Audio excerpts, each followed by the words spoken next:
Oi, gente! Sejam bem-vindos ao meu canal.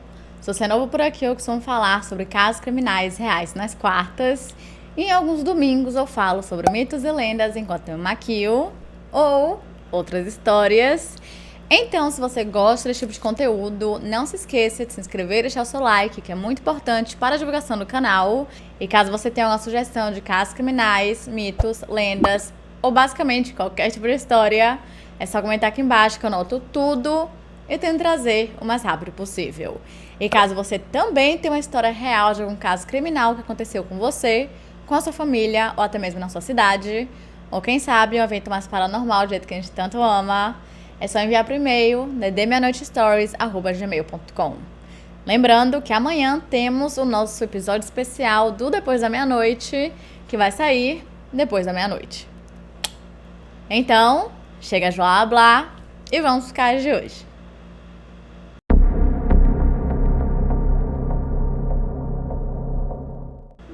Peter Fabiano nasceu em 1922 nos Estados Unidos e em um certo momento de sua vida se tornou um fuzileiro naval, chegando a servir na Segunda Guerra Mundial. Após sair da Marinha, ele passou a trabalhar como motorista de caminhão e no final dos anos 40 ele conheceu uma mulher chamada Betty, que na época estava divorciada do seu primeiro marido e era mãe solo de 2 filhos adolescentes chamados Judy e Richard Solomon. Com o passar do tempo, os dois começaram a namorar e então, em 1955, eles se casaram e se mudaram para Kingston, em Nova York. E no ano seguinte, em 1956, eles se mudaram para Los Angeles. Lá, eles se estabeleceram no bairro de Sun Valley, que fica na região de San Fernando Valley, na Califórnia. Mais especificamente, é uma casa de apenas um andar, com 4 quartos e 2 banheiros, que ficava na Community Street. Pouco tempo depois, Peter decidiu mudar completamente a sua carreira. Afinal, ele saiu de motorista de caminhão e abriu 2 salões de beleza. O que felizmente deu super certo, porque ele se tornou extremamente sucedido, pelo menos na área profissional. Acontece que a nova cidade não foi tão boa para o relacionamento de Peter e Betty, e logo em seguida eles começaram a ter alguns problemas. Porém, como o caso é antigo, eu não consegui encontrar quais problemas eram esses. E como a grande curiosa que eu sou, é aquele ditado tão moderno e famoso: fofoca pela metade, quase mata a fofoqueira. Na noite do dia 31 de outubro de 1957, mais conhecida como nosso tão querido Halloween, onde todas as crianças e adolescentes saem de casa e começam a bater na porta dos vizinhos pedindo doces ou travessuras. Quer dizer, pelo menos nos Estados Unidos, porque infelizmente essa tradição nunca chegou no Brasil. Triste, eu sei, mas enfim. Naquela noite, Peter e Betty saíram pela vizinhança para poder verem o movimento, várias crianças desesperadas por doce e várias fantasias um tanto quanto bizarras. E depois eles voltaram para casa e continuaram ali entregando doces para as crianças que batessem sua porta. Mas com o tempo, começou a ficar meio tarde, então ou as crianças foram para casa para dormir, ou elas foram para casa porque elas queriam comer os doces o mais rápido possível. Que no caso seria o que eu faria imediatamente. Um pouco antes das 11 horas da noite, Peter e Betty foram para a cama dormir e foram acompanhadas por Judy, que foi para o seu próprio quarto. E naquela noite em específico, o Richard, que era o outro filho do primeiro casamento de Betty, não estava na casa. Ele tinha ido mais cedo, mas ele tinha meio que ido embora depois, considerando que agora ele fazia parte da Marinha e ele precisava voltar para sua base. Dito isso, a esse ponto a família não esperava que ninguém batesse na porta, porque como eu falei, já estava bem tarde, todas as crianças já tinham saído da rua, mas eles ficaram bem surpresos quando, por volta das 11 horas, Peter ouviu uma batida. Então, ele pegou um pote com os doces que tinham sobrado e foi abrir a porta, enquanto Betty, que ficou esperando por ele, conseguiu ouvir toda a movimentação, e ela se lembrava de ouvir o seu marido perguntando se não estava muito tarde para a pessoa aparecer ali, e a voz da pessoa que respondeu era um pouco esquisita. De acordo com ela, parecia como se fosse um homem que estivesse forçando a sua voz para parecer uma mulher, mas, nada demais, afinal era Halloween e ela imaginou que seria uma criança ou um adolescente meio que entrando no personagem que ele estivesse fantasiado. Porém, poucos segundos depois, Betty se lembra de ter ouvido um barulho que parecia tipo um pop, e nisso, tanto ela quanto o Judy levantaram da cama e saíram correndo para a porta da frente, onde infelizmente elas encontraram Peter Fabiano caído no chão de costas e sangrando. Assim que viu essa cena, Judy saiu da casa e foi em direção à casa de um dos vizinhos, que se chamava Buddy Alper, que por sinal fazia parte do Departamento de Polícia de Los Angeles e havia sido designado para a divisão Valley. Assim que ele abriu a porta e descobriu o que estava acontecendo, imediatamente ele ligou para a delegacia e pediu para que os policiais fossem para lá o mais rápido possível. Poucos minutos depois, vários policiais chegaram no local e Peter Fabiano foi transportado para o Sun Valley Receiving Hospital, mas a esse ponto ele já tinha perdido muito sangue e foi descoberto que o pop que Betty tinha ouvido, na verdade, era o barulho de uma arma e que Peter havia levado um tiro. E infelizmente ele acabou morrendo naquele mesmo dia. A única testemunha do caso tinha sido um jovem de 15 anos de idade que estava no local. Na verdade, não no local, mas ele estava por perto e ele viu um carro saindo em alta velocidade exatamente na hora do crime. Mas além disso, os policiais não tinham absolutamente nada, nem mesmo o cartucho da bala. E para piorar tudo ainda mais, naquela época não existiam testes de DNA. Inicialmente, os detetives começaram a imaginar que talvez Peter teria se envolvido ali com a máfia e então a gangue teria o matado. Então, com base nisso, eles começaram a investigar um pouquinho mais sobre a vida de Peter e ver se ele tinha algum histórico criminal. Mas a única coisa que eles encontraram foi que em 1948 ele fez uma aposta que deu errado. Pois é. Fora isso, não tinha nada que indicasse que Peter tinha se envolvido com as pessoas erradas ou que fazia parte de alguma vida criminal em Los Angeles. E então os investigadores se depararam com um beco sem saída. Pelo menos por alguns dias, até que Betty tivesse condições emocionais de ser questionada. E quando os detetives lhe perguntaram se Peter tinha algum inimigo ou alguém que pudesse querer machucá-lo, para a surpresa de todos, na mesma hora ela disse que sim. E foi nesse momento que eles ouviram pela primeira vez o nome de uma mulher chamada Joan Rebel. Em novembro, ela foi levada sob custódia pela polícia e também foi interrogada. E quando questionada onde ela estava na noite do Halloween, ela disse que passou a noite inteira em casa. E realmente, todos os seus vizinhos confirmaram que o seu carro estava estacionado na rua no momento em que Peter Fabiano foi assassinado. Mas calma. Pouco tempo depois, uma das vizinhas de John chegou a falar com a polícia e ela disse que ela havia emprestado o seu carro para John exatamente naquela mesma noite, e quando ela foi confirmar, ela comprovou ali que ela havia rodado 59 quilômetros. Quando questionada sobre isso, John disse que ela foi apenas fazer algumas compras e que ela não tinha nada a ver com o assassinato. E como não tinha nenhuma prova de que ela realmente estivesse envolvida, ela acabou sendo liberada, mas continuou ali sendo a principal suspeita no caso. Um tempo depois, a polícia recebeu uma pista que mudaria tudo. Eles descobriram que dentro de um depósito em uma loja de departamentos foi encontrada uma arma, mais especificamente uma pistola de calibre 38, e quando analisada, eles viram que tinha sido exatamente aquela arma que havia sido utilizada para matar Peter. Agora, com essa evidência gigantesca, eles correram atrás para descobrir quem era a pessoa que havia comprado essa pistola, e então eles acabaram descobrindo. Mas não tinha sido Joan Rebel. Era uma outra mulher chamada Goldine Pizer, que era uma técnica de laboratório do Hospital Infantil de Los Angeles.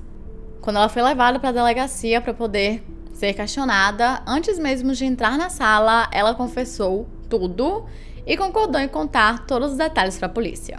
E é aqui que entra um grande plot twist. Goldine era namorada de ninguém mais, ninguém menos do que Joan Rebel. Pois é. Então, vamos falar sobre Joan. E preciso dizer para vocês que a vida dessa mulher é um grande de um mistério. Algumas fontes dizem que ela nasceu na Filadélfia, na Pensilvânia, enquanto um jornal da época diz que ela tinha migrado para os Estados Unidos da Lituânia. Quando ela já era uma adulta, ela passou a trabalhar como freelancer em fotografia e como escritora, chegando até a viajar para o Honolulu, no Havaí, para poder fazer alguns cursos na faculdade de lá. Em algum momento de sua vida, ela chegou a casar com um homem, mas por algum motivo o relacionamento não deu muito certo, e então eles acabaram terminando e pedindo o divórcio. Pouco tempo depois, em 1957, enquanto estava morando em Los Angeles, ela estava precisando de um emprego. Então, ela foi para um dos salões de Peter Fabiano e pediu por um emprego, E ela conseguiu, passando a trabalhar como recepcionista em um deles. Mas ela acabou se tornando muito mais que isso, ela acabou se tornando uma grande amiga para Peter e, consequentemente, se tornou uma das melhores amigas, se não a melhor amiga, de Betty. Acontece que, de acordo com John, o casamento dos dois tinha um lado muito sombrio. Aparentemente, Peter era um homem extremamente abusivo e controlador, e chegou um ponto em que Betty queria algo melhor para si mesma, lembrando que tudo isso é com base apenas no que John disse. A partir daí, ela começou a ficar bem obcecada com Betty e Peter meio que se sentiu ameaçado com a aproximação das duas. E de acordo com o Los Angeles Times da época, elas tinham um relacionamento anormal, que naquela época significava que elas tinham um relacionamento homossexual. Sim, as duas estavam tendo um caso. Mas o que acontece? Betty ainda amava muito Peter e ela queria dar uma segunda chance para ele. Então ela terminou com John e voltou para Peter, e Peter fez ela prometer que ela não entraria mais em contato com o John, afinal elas tinham ali um relacionamento a mais e tal, e ele se sentia ameaçado com isso. Mas para Betty isso não tinha problema nenhum, ela super concordou com o acordo e eles voltaram ao casamento que eles tinham antes. E até onde todo mundo sabia, John tinha aceitado perfeitamente e tinha seguido sua vida, tanto que pouco tempo depois ela conheceu Goldine Pizer e elas entraram em um relacionamento. Goldine nasceu em Illinois e era filha de imigrantes alemães. Em 1940 ela se mudou para Los Angeles, onde passou a trabalhar como secretária. Em 1944 ela se casou com um homem, mas o relacionamento também não durou muito tempo e os dois se divorciaram. E após o divórcio, Goldine passou a namorar apenas mulheres. E assim, era um tanto tabu, né, esse assunto, se é hoje em dia, imaginem em 1940. Quando ela conheceu John, ela tinha 42 anos de idade, e então elas começaram a ter o que Goldine descreveu como coffee clat, que basicamente seria café e fofoca.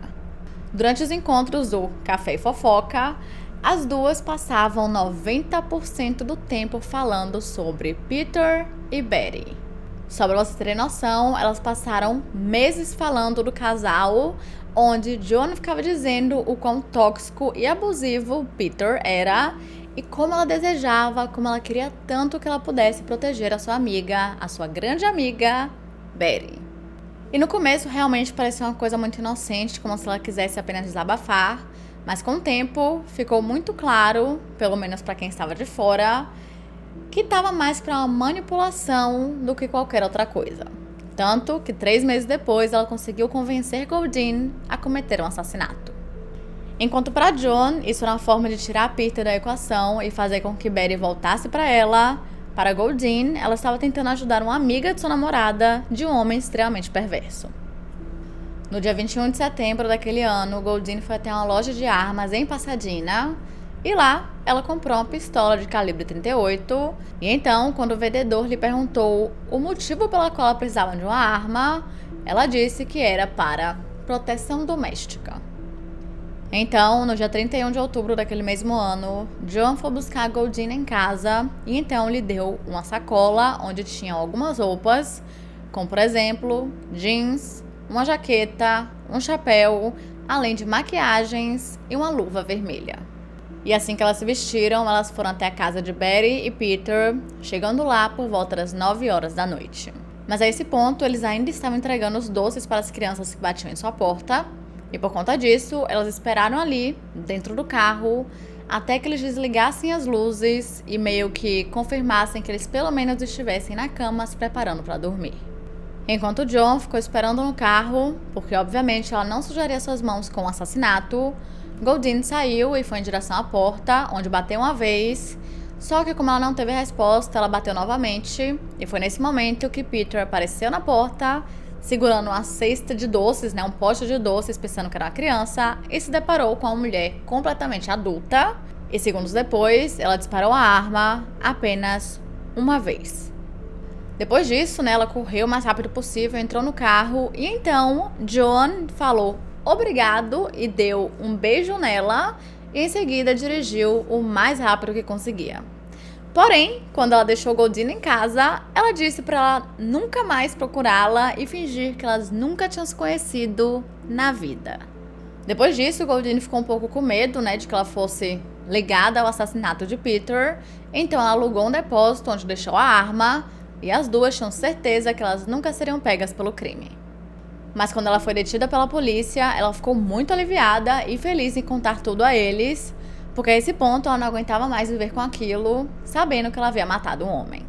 Ela mesma disse que não tinha motivo nenhum para ter cometido o crime que ela cometeu, e após ser avaliada por um psiquiatra, ele disse que ela tinha certeza de que ela estava fazendo o melhor que podia para ajudar Betty. No tribunal, as duas se declararam inocentes, enquanto Goldine alegou insanidade e disse que havia sido manipulada por Joan e que estava completamente arrependida do que fez. Joan estava nem aí. Ela demonstrou nenhum remorso e, na verdade, ela aparece em uma foto sorrindo. Então, no dia 11 de março de 1958, elas foram acusadas de assassinato em segundo grau e foram sentenciadas de 5 anos à prisão perpétua. Eventualmente, Goldine Pizer foi libertada e morreu em 1998, aos 83 anos de idade. Enquanto isso, Betty decidiu vender o salão de beleza e aparentemente se casou novamente em 1966 e aos 81 anos de idade acabou falecendo em Palm Desert, na Califórnia. E os investigadores chegaram a pesquisar melhor sobre os supostos abusos de Peter Fabiano, mas eles nunca encontraram nada e a própria Betty nunca disse nada. Já Joan Rebel continuou sendo uma mulher misteriosa. Ninguém faz a menor ideia de quando ela foi libertada da prisão, se é que ela foi libertada em algum momento, ou se ela acabou morrendo lá dentro, ou não. Simplesmente parece como se ela tivesse desaparecido no ar, dando ainda mais um ar de mistério e notoriedade ao caso de assassinato de Peter Fabiano. E é isso, gente. Esse foi o caso de hoje. Não se esqueçam de se inscrever e deixar o seu like, que é muito importante para a divulgação do canal. E se você tem uma sugestão de casos criminais, mitos, lendas ou basicamente qualquer tipo de história, é só comentar aqui embaixo que eu anoto tudo e tento trazer o mais rápido possível. E caso você também tenha alguma história real de algum caso criminal que aconteceu com você, com a sua família ou até mesmo na sua cidade, ou quem sabe um evento mais paranormal do jeito que a gente tanto ama, é só enviar por e-mail ddmeanoitestories@gmail.com. Porque quem sabe a sua história possa ser contada no próximo episódio do Depois da Meia-Noite. Então é isso, até amanhã!